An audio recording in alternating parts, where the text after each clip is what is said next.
Buenos días, amigos y amigas aquí en la casa. Espero que este video ustedes lo retransmitan por sus redes sociales a sus amigos y amigas y estén ojalá también en sus casas. Estamos viviendo la peor crisis de la humanidad desde la Segunda Guerra Mundial y esta vez ataca a nuestra Colombia. La enorme cantidad de años de desinformación y de debilitamiento del sistema educativo no le permiten aún a nuestra población captar la gravedad de los acontecimientos. El virus COVID-19 tiene la capacidad de matar millones de personas en el mundo si se le deja actuar. Fundamentalmente viejos, de paralizar por meses la capacidad productiva de centenares de millones de personas que lo sobrevivan. Solo hay dos medidas eficaces para contener en el tiempo el virus y su letalidad. Las demás medidas son marginales, parciales o incluso ideológicas. Solo sirven para mejorar las imágenes de los políticos. Esas dos medidas son, escúchenme bien, esto no lo inventé yo, es la experiencia de los pueblos que ya han sufrido este episodio. Confinar drásticamente la población en sus casas, uno. Y dos, aumentar sustancialmente la capacidad hospitalaria, medidas en camas de cuidados intensivos aptas para entregar oxígeno y respiración a los enfermos graves. Repito, solo dos medidas eficaces. Confinar drásticamente la población en sus casas durante todo el tiempo y aumentar la capacidad hospitalaria. Los países que inicialmente conocieron el virus implementaron medidas progresivas, lentas de confinamiento de la población. En regiones primero, en casas después, no conocían bien a qué se enfrentaban. Paralelamente, y ahí sí con muchísima rapidez, aumentaron su capacidad hospitalaria. Todos vimos cómo China construía un hospital en 10 días, un hospital público. Ante muchos errores de aprendizaje, quizás el mayor fue no haber confinado rápidamente a la población en sus casas, con medidas draconianas, sí o sí, desde el inicio. Una semana de aletargar las medidas de confinamiento se tradujo en centenares de muertos. Entre más se demoraban, más muertos. Y en Europa, en miles. Las sociedades más disciplinadas lo lograron con éxito. China, Corea del Sur, Singapur, Taiwán, Japón, que hoy están saliendo del problema. El confinamiento generalizado de la población, del que se excluyen los trabajadores de la salud, por obvias razones, de la producción y distribución de alimentos, de la seguridad y de los servicios públicos, implica una consecuencia central: la parálisis de buena parte de la producción, del consumo y de la distribución de las mercancías y de las ganancias. Permítanme decir algo de teoría al respecto. El capital no es dinero. Esa es una ilusión, digamos. El capital es básicamente una relación social, una relación entre seres humanos para producir, basado en que unos son asalariados, el trabajo asalariado, que gracias a ese trabajo se extrae un excedente económico, algo más que la subsistencia de quienes trabajan, un excedente que, ahí sí convertido en dinero, se reinvierte en el proceso de trabajo y se obtiene una ganancia. La ganancia nace de producir, de quienes trabajan.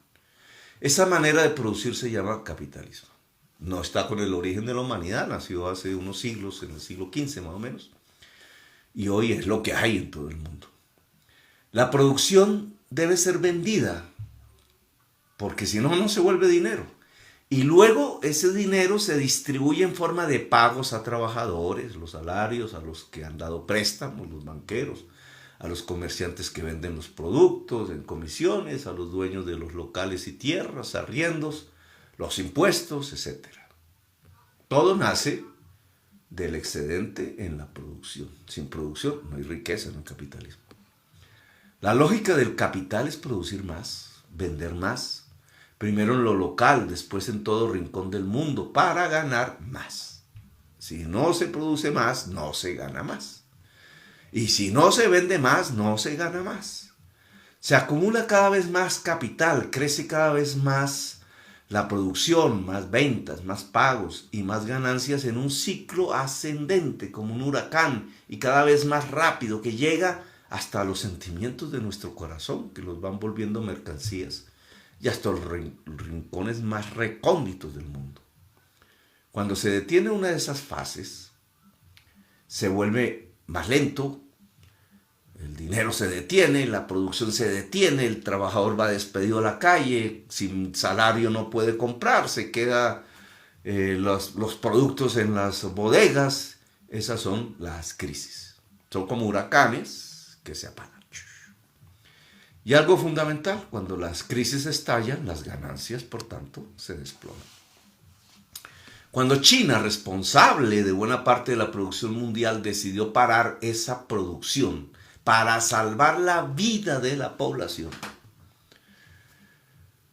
confinándola en las casas, impidiendo que fuera a trabajar, los trabajadores no volvieron a la fábrica, se detuvo la maquinaria, los ciclos de circulación del capital en todo el mundo por la importancia de la economía china.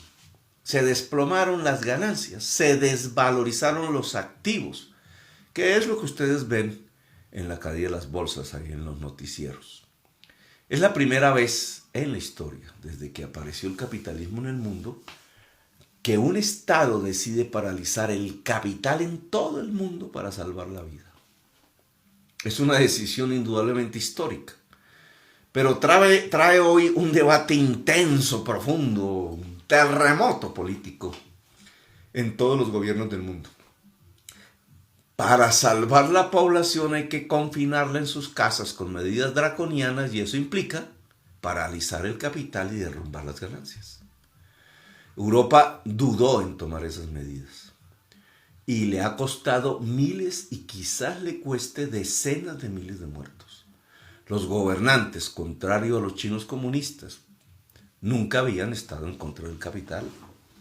En las elecciones, el que no le hiciera caso a los dueños de los bancos y las grandes corporaciones, pues era mirado como un tipo raro, un marciano, un comunista, un castrochavista.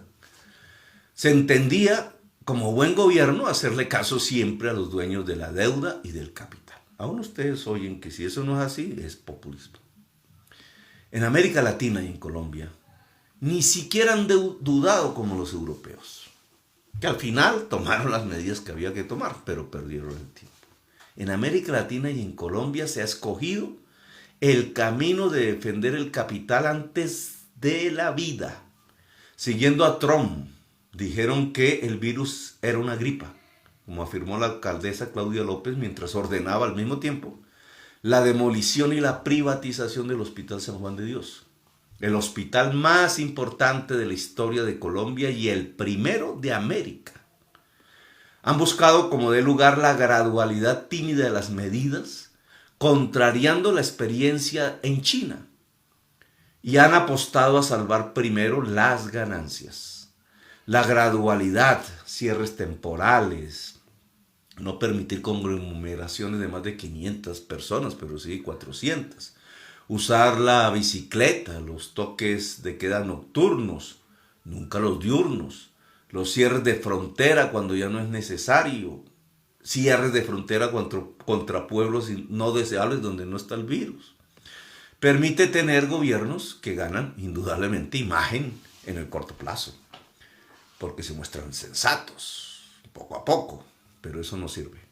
Al contrario, disparan la enfermedad y la muerte. Peor aún, al lado de la gradualidad, un ordenamiento irracional de las prioridades. Lo primero que hizo Duque fue construir un fondo para brindar préstamos subsidiados a las empresas de aviación y turísticas. Y luego cerrar la frontera con Venezuela que no tenía el virus. Y dejarlas completamente abiertas con Europa y los Estados Unidos y ¡tan! Por ahí entró el virus desde Italia. Bolsonaro, Piñera, también graduaron las medidas. La televisión chilena transmitía a los voceros de las aseguradoras privadas de salud diciendo que el problema se tramitaba a través de las pólizas y los contratos de seguros.